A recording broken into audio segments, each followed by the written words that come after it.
Terima kasih Pak Anas, Silvi, Alden ya, Alden yang udah bolak-balik jemput aku. Aku kesini sebenarnya dari obrolan kami di Palembang bahwa ada satu produk yang dibawa oleh Pak Michael ya suaminya. Oke. Dikomandoi oleh Pak Ernest tentang telur ikan salmon yang ternyata efeknya itu jauh lebih baik dibandingkan beberapa produk yang pernah juga aku bawain untuk terapi stem cell atau terapi sel hidup atau apapun itu nyebutnya. Tapi intinya adalah apa yang dibawa oleh Pak Ernest ini sesuatu yang sebenarnya baru sekali sama aku. Bahkan kalau kita semuanya searching masih jarang ya. Jadi aku baru dapat dari beberapa saudaraku yang dokter juga di luar negeri. Aku discuss sama mereka dan memang itu memang benar. Jadi maksudnya dia bilang emang dasar lu aja blow on gitu, nggak apa, udah ketinggalan gitu. Jadi kita di sini sangat ketinggalan. Jadi kita boleh tepuk tangan juga buat Pak Ernest dan yang lain karena apa yang mereka bawa ini sesuatu yang baru juga untuk aku dan kita bisa belajar sama-sama. Jadi ini sebenarnya ilustrasi yang aku bawain termasuk juga di beberapa produk yang Pak Ernest saya nggak apa ya aku sebutkan. Produk-produk sebelum ini yang memang bukan salmon, tapi ternyata setelah ditunjukkan oleh Nico, Pak Ernest dan sebagainya, ternyata yang lalu-lalu itu sudah sedikit bukan nggak up to date lagi, tetapi memang secara bukti ilmiahnya kalah. Kalah itu kan nggak bisa hanya aku bilang bahwa itu kalah dengan ini kalah dengan itu, tapi harus ada buktinya. Maksudnya ada saintifiknya dan mereka punya itu ya. Nanti mungkin Nico yang akan bawain karena dia lebih tahu sejarahnya juga begitu juga Pak Ernest. Jadi ini intinya. Kenapa kita bisa sakit dan mati? Tapi ini mohon maaf ini tidak mendahului Tuhan. Yang aku bicara ini semuanya benar-benar pure di dunia kesehatan saja. Ya, kita bisa sakit dan mati itu kenapa? Gitu. Jadi orang selalu tanya kenapa kok orang bisa sakit gitu. Bahkan ada beberapa temanku dengan begitu sombong ya mereka bilang karena dia tentara dan sebagainya dia ngerasa bahwa dia nggak pernah sakit. Tapi sekarang ada yang pernah cancer yang ganas ya, ada yang stroke dan sebagainya. So ini aku hanya bawa dengan bahasa awam saja. Mudah-mudahan bermanfaat buat semuanya. Oke, next. Oke. Satu yang paling penting di dunia kedokteran yang nyebabin kita sakit dan mati adalah penuaan. Oke, semua orang akan ngalamin penuaan. Jadi nggak ada yang nggak alamin. Sebab kalau nggak tua ya kita nggak mati-mati gitu. Jadi pasti itu terjadi. Nah, penuaan ini akan membuat sel kita jadi rusak dan mati. Oke, dan di kedokteran seseorang meninggal dunia karena salah satu dari organ vitalnya itu benar-benar penuaannya sudah perfect, sudah sempurna, sehingga dia tidak bisa lagi berfungsi dan kita meninggal dunia. Jadi di kedokteran itu meninggal bukan ajal, tapi suatu proses yang akhirnya sempurna gitu. Jadi penuaan itu pasti akan sempurna, entah itu di jantung, ginjal, otak, hati, dimanapun, any place. Tapi memang secara statistik lebih banyak di jantung, karena itu banyak dan disebab kematian itu adalah jantung. Jadi begitu penuaan itu sempurna, misalnya di ginjal, kita mati gara-gara ginjal kita nggak bisa berfungsi lagi. Mungkin gagal ginjal kah, tumor kah, infeksi kah, apapun, perdarahan, tapi akhirnya kita meninggal. Nah itu, jadi kalau misalnya itu terjadi, maka seseorang itu meninggal dunia di dunia kedokteran seperti itu. Kalau ajal, aku itu nggak berani bicara di sini, tapi secara kedokteran seperti itu. Oke, next. Terus kenapa kita kok butuh suplemen tambahan? Sedangkan orang-orang zaman dulu kenapa dia nggak butuh? Ya banyak faktornya. Semua faktor kebanyakan dari faktor genetik bisa, dari faktor outsider bisa ya, misalnya radiasi dan sebagainya dan sebagainya. Ini, jadi ini semuanya nggak bisa dihalangi gitu. Aku bisa aja cerita-cerita di sini makanan tidak sehat yang nomor 2, padahal aku tiap hari beli juga gitu. Jadi agak susah. So ini adalah sesuatu yang memang lingkaran yang akhirnya kita pasti kena gitu. Jadi sulit untuk dihindari dan ini akan mempercepat aging, penuaan. Mulai dari polusi udara, makanan nggak sehat, minuman nggak sehat, pengawet, semua ada pengawet. Mana mungkin ada mie dibungkus begitu kita bisa makan 2-3 tahun lagi kalau nggak ada pengawetnya. Ini gitu. Jadi ini sudah nggak mungkin bisa dihindari juga. Dan ini semuanya mempercepat aging. Karena itu kita perlu suplemen. Ini 2011, yang terbaru aku lihat hampir sama, hanya yang lompat ke atas itu adalah kanker paru kalau nggak salah. Jadi yang lainnya hampir sama urutannya.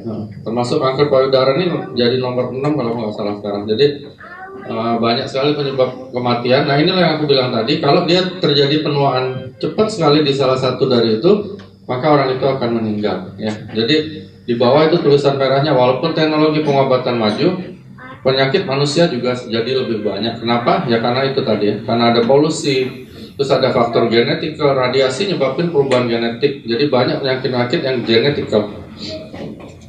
Ini kita bicara masuk ke sini.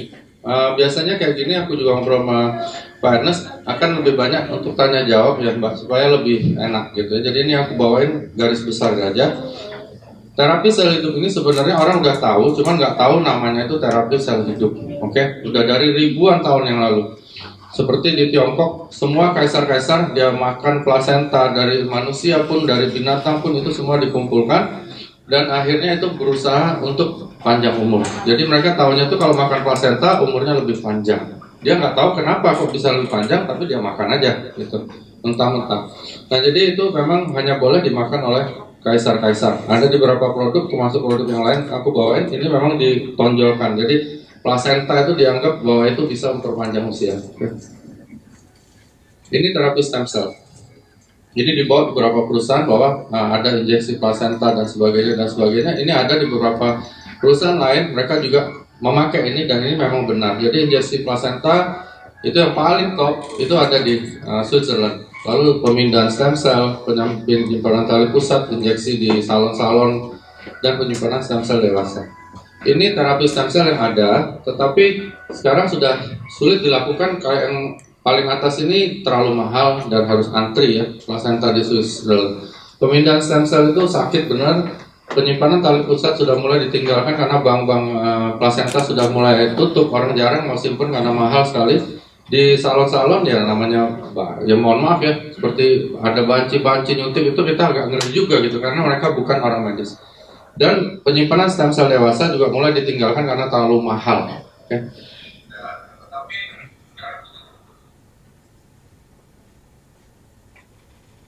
Ini kenapa terapi-terapi ini sudah mulai ditinggalkan. Nah terus mulai masuk ke era yang baru ya. Semua dunia kedokteran ini ngikutin tren. Jadi nggak bisa lagi zaman sekarang misalnya kita pakai Nokia 3310, orang nggak mau pakai lagi. Orang cari sekarang sudah Android dan sebagainya. Oke. Di dunia kedokteran juga begitu.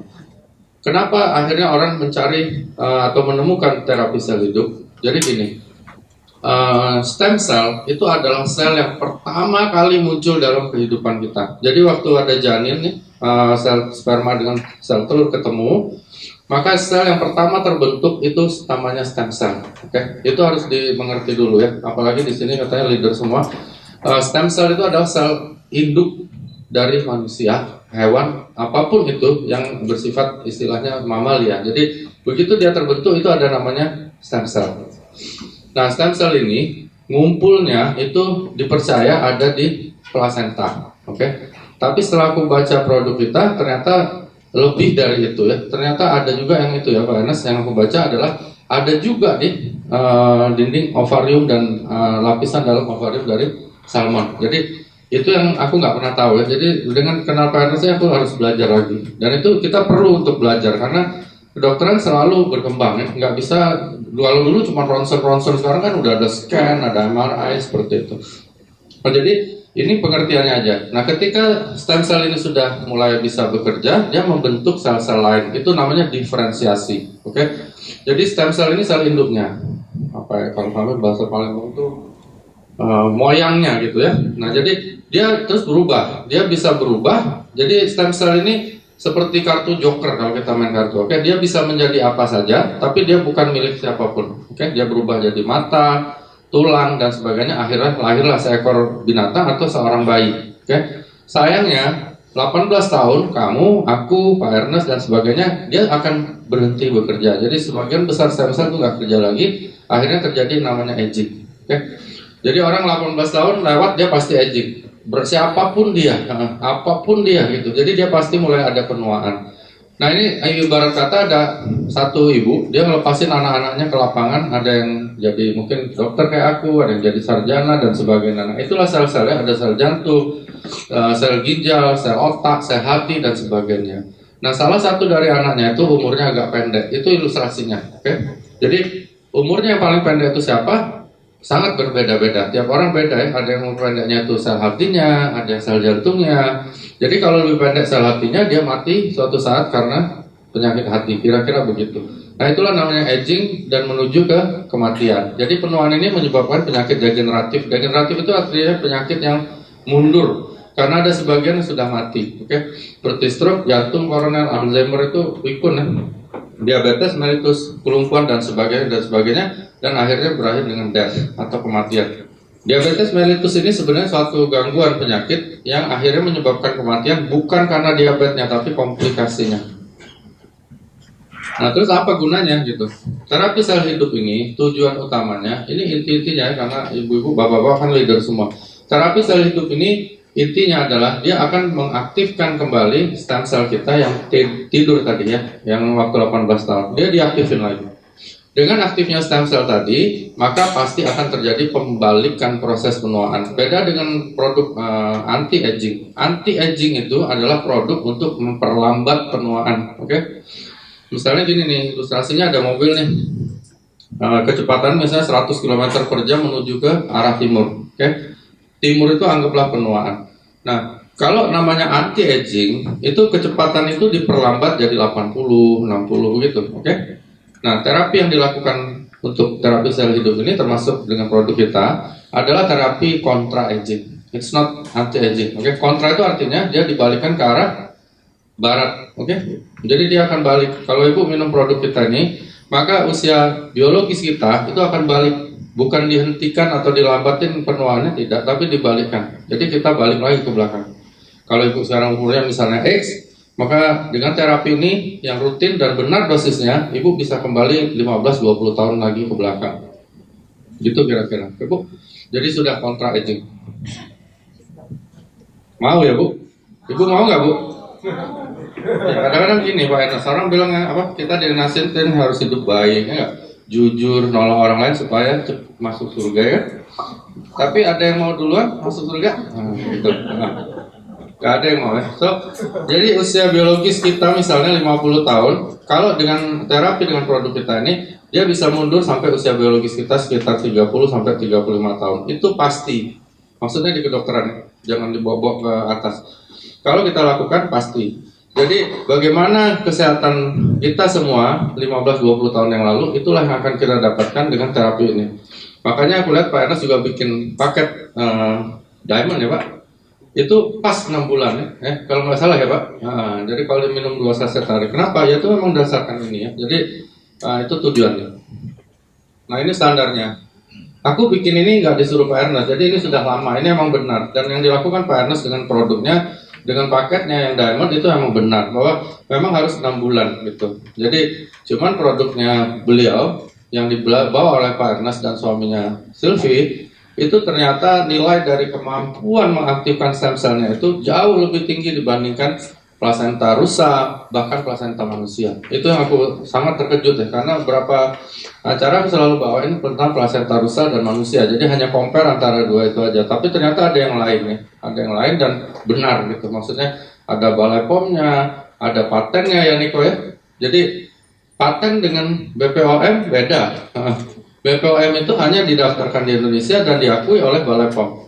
Paten itu nggak bisa dikeluarkan oleh siapapun, hanya oleh institusi tertentu yang memang kompeten untuk mengeluarkan itu. Itu pengertianku kalau nggak salah loh Pak Ernest. Bukan Pak Ernest bilang ya, tapi itu pengertian kami di kedokteran. So, kalau ada sesuatu produk dipatenkan, misalnya nih, Promah kita patenkan bahwa dia memang bisa mengurangi asam lambung, itu harus ada institusi yang mematenkan, bukan balai POM. Jadi apa yang didapatkan oleh Pak Ernest bersama produknya ini adalah sesuatu di atas ya, beyond dari BPOM ya. BPOM aja sudah ada. Ada beberapa produk nggak ada BPOM-nya. Jadi kalau nggak ada BPOM-nya, kita nggak tahu apakah itu benar isinya itu. Kan itu dulu. Isinya aja nggak benar, gimana efeknya gitu. Tapi itu pengertianku aja setelah bertemu dengan Pak Ernest dan sebagainya. Terus pilihan kita pengen muda dan panjang umur. Mau Bu? Oh iya. Jadi kalau nggak pengen muda, nggak pengen panjang umur, nggak usah minum. Nah, gitu. Nah, jadi nggak usah minum, maksudnya ditawarin Pak Ernest, oh nggak mau lah, gue pengen cepet tua, gue pengen cepet mati, ya itu pilihan. Itu kan pilihan. Jadi kalau aku pilih, aku pengen begitu gitu. Jadi kalau ibu mau, ya ibu minum. Kalau nggak, ya nggak apa-apa gitu. Maksudnya itu semua pilihan. Tapi ini benar ya. Jadi kedokteran terapi style hidup itu memang benar, Bu. Jadi bukan di karang-karang atau aku ngomong gini, enggak. Ibu buka Google, YouTube, semua akan menyatakan seperti itu. Hanya ini pengertian yang standar untuk leader, untuk teman-teman yang member, supaya mereka bahasa awamnya ngerti gitu. Sebab kalau udah terlalu kedokteran orang nanti pusing. Nah, terapi yang kita lakukan melalui produk kita itu adalah dengan oral. Oral itu maksudnya ya, tapi nggak diminum, kata Pak Enak, bagusan di bawah lidah. Itu benar juga, karena di bawah lidah itu dia langsung masuk lewat pembuluh darah, jadi tidak kena asam lambung sama sekali. Itu tujuannya. Oke, terus ini gimana caranya? Nah, ini buat member-member nanti lah, kalau yang mau gabung. Jadi jangan suruh beli satu box lah, nggak bisa, nggak ada guna. Nanti dia malah marah ya, karena kalau dia beli satu box nggak mungkin, sebab detoksifikasinya aja belum lengkap. Jadi belum nyampe ke situ dia udah marah duluan. Jadi kalau lu beli diamond deh kan begitu. Jadi karena itu harus 6 bulan gitu. Nah kalau 6 bulan kira-kira nggak ada apa-apa, baru lu boleh marah kan begitu. Aku yakin 6 bulan minum itu nggak mungkin nggak ada efeknya. Pasti ada efeknya. Mungkin bukan 6 bulan sih, 6 jam, 6 hari kalau dia memang recovery-nya bagus akan terasa gitu. Jadi pertama detox dulu. Detox itu maksudnya semua racun dalam badan dibuang. Kadang-kadang orang nyebut detox nggak tahu detox maksudnya apa. Jadi kadang-kadang gini, ada minum suatu produk terus tiba-tiba terasa ada enak ya. Kita harus tanya dulu, maksudnya kita harus koordinasikan dulu dengan orang yang lebih ngerti.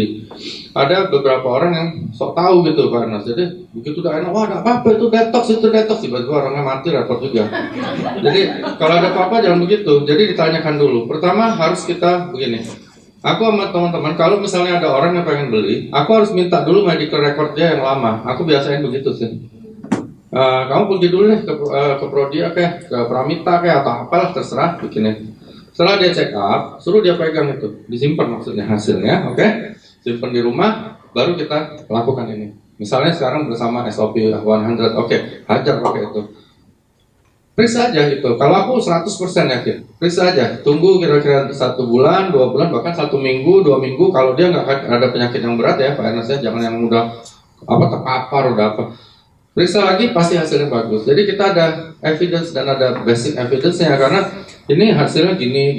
Nah setelah itu diperiksa mungkin jadi lebih baik. Jadi itu biasain. Dan kalau ada apa-apa terjadi di tengah jalan, kita sudah ada bukti di titik yang lamanya memang misalnya dia ada sesuatu atau memang apa gitu. Jadi jangan memaksakan juga produk itu untuk dibeli atau diminum oleh member atau user kita karena kita pengen omset. Jadi harus koordinasi juga sama tim yang ada di sini, misalnya Pak Ernest kah, Niko kah, Silvi kah, atau aku, silakan aja. Tapi tanya dulu gitu. Jadi kita bisa jawab dengan cara yang benar. Jadi ingat semua produk ini bukan obat. Jadi obat, nah itu juga penting. Apa bedanya obat dengan suplemen dan apa bedanya lagi dengan health food? Itu sangat beda ya. Gitu. Jadi yang disebut obat itu adalah racun. Jadi farmakologi itu adalah ilmu tentang racun, bukan tentang obat. Oke?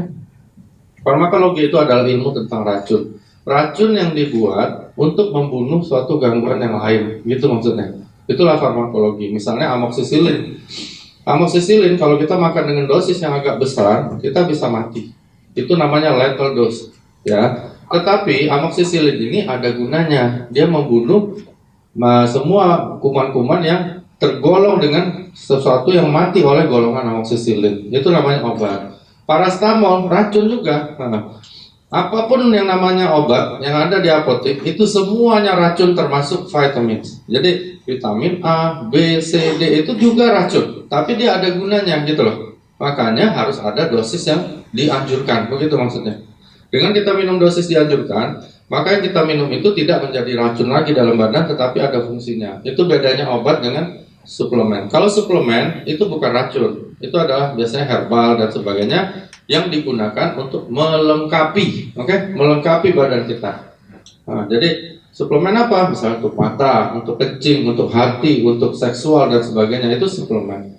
Nah, health food seperti yang dibawa Pak Ernest ini, kalau menurut aku ini health food, bukan suplemen. Suplemen itu kita bisa cari bandingannya gitu. Misalnya untuk ini nih, misalnya untuk laki-laki deh Pak ya, yang udah mulai loyo-loyo gitu ya, udah mulai nggak bisa ereksi, banyak suplemennya ya. Kita bisa pilih tribulus, kita bisa pilih misalnya ginseng, kita bisa pilih ini itu namanya suplemen. Tetapi kalau yang dibawa oleh Pak Ernest ini, it's not suplemen, ini suatu hal yang namanya health food. yang menyebabkan semua sistem dari stem cell dan perbaikan tubuh kita itu naik gitu. Jadi sulit cari bandingannya. Oke? Itu bedanya. Ini kesimpulannya. Jadi terapi sel hidup itu adalah, menurut ada beberapa perusahaan yang juga bilang revolusi kesehatan. Aku setuju. Ya, karena revolusi itu artinya kan ada sesuatu diruntuhkan, dibikin yang baru gitu ya. Nah, mudah-mudahan negara ini nggak revolusi. Ini cuma kesehatan aja. Nah, terapi sel hidup adalah satu-satunya terapi yang bisa memproduksi sel-sel baru. Yang lain nggak ada. Jadi, mau terapi apapun nggak bisa. Mau dikasih obat yang paling mahal, mau apa nggak bisa. Nah, yang cuma bisa bikin sel baru itu hanya terapi sel hidup, termasuk SOP 100. Sama seperti kita baru lahir, dengan cara mengaktifkan kembali sel induk kita sendiri. Jadi, bedanya dengan transplantasi dan sebagainya, misalnya ada orang jantungnya rusak, atau hatinya rusak kayak Pak Dahlan Iskan, itu kan ditransplantasi, diganti hati orang lain, dimasukkan untuk ganti fungsinya. Nah, kalau terapi sel hidup nggak seperti itu. Nah, jadi sel yang rusak di hati maupun di mana itu dibikin lagi yang baru sehingga dia balik lagi seperti waktu dia baru lahir. Itu bedanya. Dan itu bisa dilakukan termasuk dengan SOP 100. Kemampuan SOP ini yang aku lihat, yang terus terang aku terkejut, Sylvia, saya karena aku kiblatku bukan ini tadinya, ya, kiblat aku ke plasenta. Ternyata angkanya yang ditunjukkan Niko itu memang benar gitu loh. Jadi itu 7,5 ini kan. Jadi itu jauh lebih tinggi dibandingkan rusa 5, sekian, manusia malah 4, sekian. Jadi itu menunjukkan kecepatannya. Jadi gini ilustrasinya. Kalau kita pakai SOP 100, misalnya nih, kita makan satu, maka yang diperbaiki mungkin ada 7 miliar sel, begitu kira-kira. Okay? Kalau kita makan plasenta mungkin 5 miliar sel. Kalau kita pakai injeksi plasenta manusia itu 4 miliar sel. Misalnya begitu. Jadi kalau kita minum itu berarti kita lebih cepat lagi menjadi muda kembali ke belakang. Maksudnya itu logikanya. Jadi kenapa kita nggak pakai gitu? Kalau ada yang lebih cepat ya pakai yang lebih cepat, minus gitu logikanya. Kalau ada pesawat ya naik pesawat, ngapain naik beca? Kira-kira gitu. Jadi ini intinya terapi sel hidup adalah membalikkan proses penuaan. So this is contra aging. Ya, jadi contra aging itu maksudnya dibalikkan lagi ke belakang. Berapapun umur kita sekarang akan dibalikkan ke belakang, Ibu. Itu garis besarnya. Aku biasanya hanya begini. Kalau untuk video dan sebagainya lebih enak. Habis ini silahkan mau tanya apa aja, terbuka. Pak Ernest bilang akan banyak yang tanya, aku akan jawab sebatas kemampuan aku. Kalau aku nggak bisa, aku tanya yang lebih pintar. Oke, thank you Ibu, Bapak-Bapak, Pak Ernest, silakan.